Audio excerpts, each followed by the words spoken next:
नमस्कार मित्रांनो, मी आज तुम्हाला शेळ्यांचं निर्जंतुकरण कसं करायचं आणि कधी कधी करायचं ह्याच्याबद्दल माहिती देणार आहे. तर सगळ्यात सुरुवातीला मी निर्जंतुकरण म्हणजे काय इंग्लिशमध्ये त्याला डिवर्मिंग असं म्हणतात. त्याचा अर्थ काय होतो ते सांगतो. डिवर्मिंग किंवा निर्जंतुकरण म्हणजे जे शेळीचे जे शरीर आहे त्याच्यात शरीरामध्ये जे जंतू असतात त्याचा नायनाट करणं याला म्हणतात डिवर्मिंग. तर हे झालं थोडक्यात डिवर्मिंग. आता ऍक्च्युअली ह्या डिवर्मिंगची गरज काय? तर या डिवर्मिंगची गरज हे जे मी चार मेन जे आहेत हे चार मुद्द्यासाठी आहे. एक म्हणजे शेळ्याची जी मरतूक आहे ती कमी होते. आता ही कशी कमी होते ते मी तुम्हाला सांगतो पुढे. त्याच्यानंतर शेळ्यांचं वजन वाढतं आणि शेळ्यांचे आजार कमी कर म्हणजे आजार जे आहेत ते खूप कमी होतात. जर तुमची डिवर्मिंग वेळेवर असेल तर शेळ्यांचे आजार पण खूप कमी होतात. आणि जे तुम्ही त्यांना औषधं देणार आहेत त्या औषधाचा परिणाम पण जर तुमचं डिवर्मिंग व्यवस्थित असेल तर लवकरात लवकर होतो. त्याच्यामुळे शेळ्यांसाठी डिवर्मिंग हा सगळ्यात महत्वाचं रोल प्ले करतं.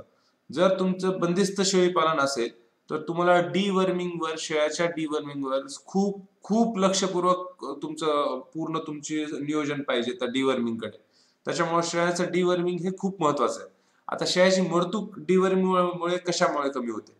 जर तुम्ही शेळ्याची डिवर्मिंग किंवा निर्जंतुकरण व्यवस्थित वेळेवर जर केलं तर तिला जे तुम्ही औषध देणार आहेत त्याचा परिणाम त्या शेळीच्या शरीरावर खूप लवकर होतो. आणि जर औषधांचा परिणाम शेळ्यांच्या शरीरावर लवकर झाला तर शेळ्यांची जी मरतूक आहे ती ऑटोमॅटिकली कमी होते. आणि दुसरं म्हणजे वजन वाढण्यासाठी.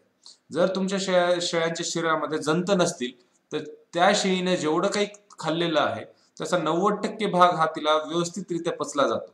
त्याच्यामुळं तिचं वजन सुद्धा व्यवस्थित वाढतं. आणि दुसरं म्हणजे जर तिच्या शरीरामध्ये जंत नसतील तर तिला आजार सुद्धा काही होत नाही. त्याच्यामुळं शेळ्यांची डिवर्मिंग हे खूप खूप महत्वाचे आहे. आता ही डिवर्मिंग जी आहे म्हणजे निर्जंतुकरण हे कधी आणि कोणाचं करायचं याच्याबद्दल मी तुम्हाला सांगतो. तर सगळ्यात आपण सुरुवातीला घेऊयात पिल्ले. तर शेळ्यांचे जे पिल्ले आहेत हे 1 महिन्यापर्यंत त्या शेळ्यांच्या पिल्लांचं डिवर्मिंग करायचं नाही. म्हणजे जन्मल्यापासून 1 महिन्यापर्यंत. कारण की तुमच्या शेळीचं व्यवस्थित डिवर्मिंग करत आहेत. जर समजा तुम्ही तुमच्या शेळीचं डिवर्मिंग व्यवस्थित केलेलं असेल तर हे जे पिल्ले आहेत हे 1 महिन्यापर्यंत फक्त दूधच पिणार आहेत. त्याच्यामुळे त्या दुधातून त्यांना जंत होणार नाहीत.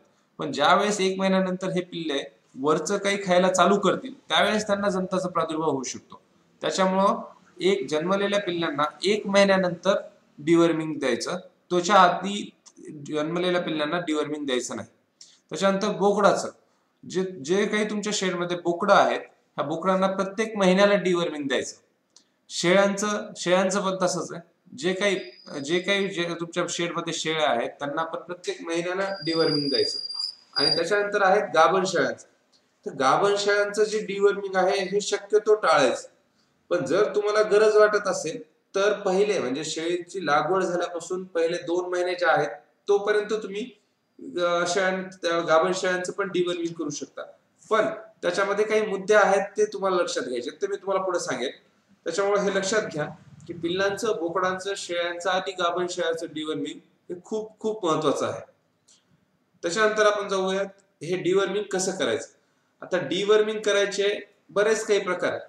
एक म्हणजे तुम्ही शेळ्यांना खाद्यातून डिवर्मिंग देऊ शकता. दुसरं म्हणजे तुम्ही पाण्यातून शेळ्यांना डिवर्मिंग देऊ शकता. म्हणजे डिवर्मिंगचं जे औषध आहे हे तुम्ही पाण्यातून शेळ्यांना देऊ शकता. आणि तिसरं म्हणजे शेळ्याच्या डायरेक्ट तोंडामध्ये इंजेक्शनचा वापर करून डिवर्मिंगचं औषध सोडायचं. तर या तिन्ही पैकी तिसरी जी पद्धत आहे ती खूप इफेक्टिव्ह आहे. कारण की या तिसऱ्या पद्धतीमुळं म्हणजे जे डायरेक्ट इंजेक्शन तुम्ही शेळीला जे डिवर्मिंगचं औषध देणार आहे त्या पद्धतीमुळं तुम्हाला जेवढं औषध त्या शेळीला द्यायचं तेवढंच तुम्ही देऊ शकता. त्याच्यामुळे तुमची डिवर्मिंग जी आहे हे खूप इफेक्टिव्ह होऊ शकते. त्याच्यामुळे पहिलं पाण्यातून किंवा त्याच्या खाद्यातून देण्यापेक्षा डायरेक्ट जर ओरल सोल्युशन मधून जर तुम्ही तिला डिवर्मिंग दिलं तर इंजेक्शनचा वापर करून तर ते खूप जास्त इफेक्टिव्ह ठरेल. त्याच्यामुळं हे कसं करायचं हे तुम्ही ठरवा तिन्ही पैकी. पण तिसरी मेथड मी प्रिफर करेल. आता आता प्रमाण किती असावं? शक्यतो डिवर्मिंगचं प्रमाण जे आहे प्रति 10 किलो 2.5 मिलीलिटर आहे.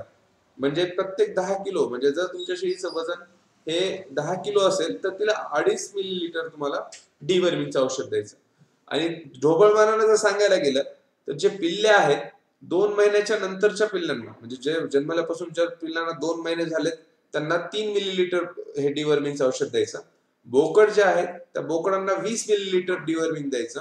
शेळी जी आहे ही शेळीला 10 मिलीलिटर डिवर्मिंग द्यायचं.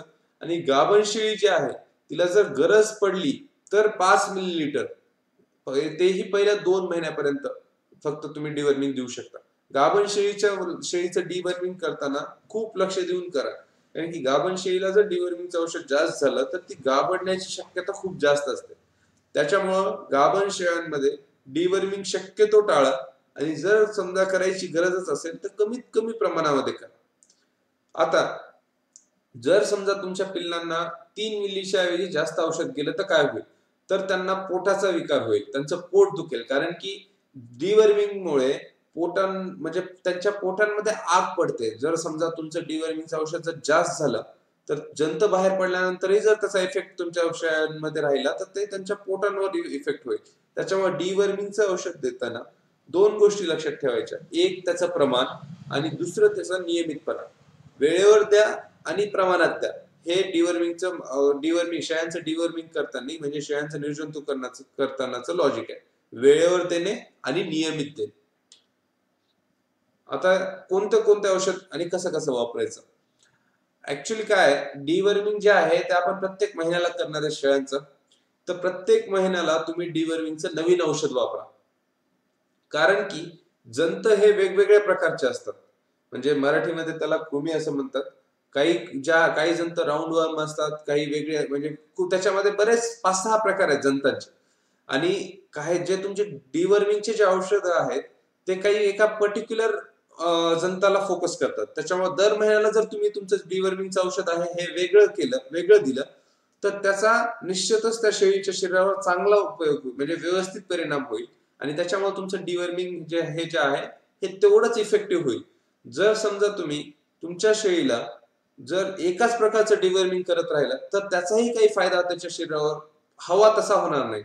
त्याच्यामुळं प्रत्येक महिन्याला ज्यावेळेस तुम्ही डिवर्मिंग करत आहात त्यावेळेस त्या शेळीला डिवर्मिंग जे मागच्या वेळेस तुम्ही दिलेलं आहे तेच औषध दुसऱ्या वेळेस न द्यायचं नाही, याची काळजी, होईल तेवढी काळजी घेणं खूप महत्वाचं आहे.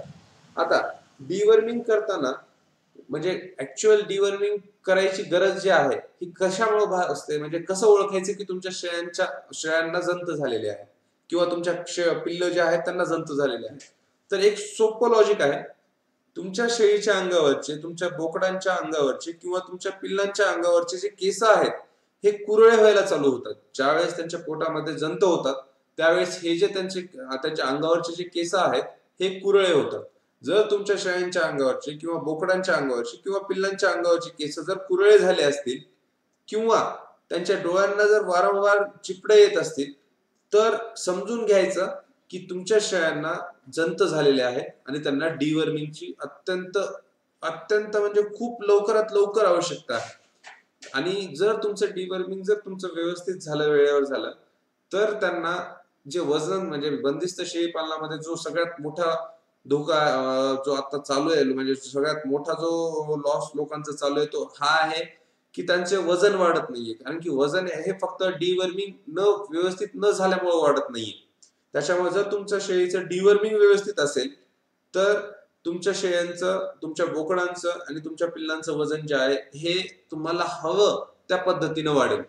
त्याच्यामुळं डिवर्मिंग करणं हे किती गरजेचं आहे हे तुम्ही सगळे आधी व्यवस्थित लक्ष देऊन एक म्हणजे त्याला सिरियसनेस त्याची लक्षात घ्या आणि डिवर्मिंगचं एक नियमित एक शेड्यूल बनवा आणि ते शेड्यूल तुम्ही फॉलो करा तुमचे डिवर्मिंग करण्यासाठी.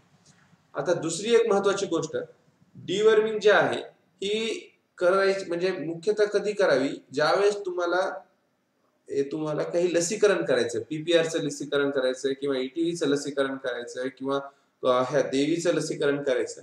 लसीकरणाच्या 24 तासाआधी शेळीची डिवर्मिंग जर झाली तर ते जे तुम्ही लसीकरण त्या शेळीला देणार आहेत, म्हणजे लसीकरण डिवर्मिंग झाल्यानंतर 24 तासांनी जर तुम्ही लसीकरण शेळीला केलं तर त्याचा 100% यूज होतो. आणि हेच जर तुम्ही डिवर्मिंग न करता जर शेळीला लसीकरण केलं तर तुमच्या डिवर्मिंगचं तुम्हाला फक्त तुमचा म्हणजे तुम्हाला फक्त समाधान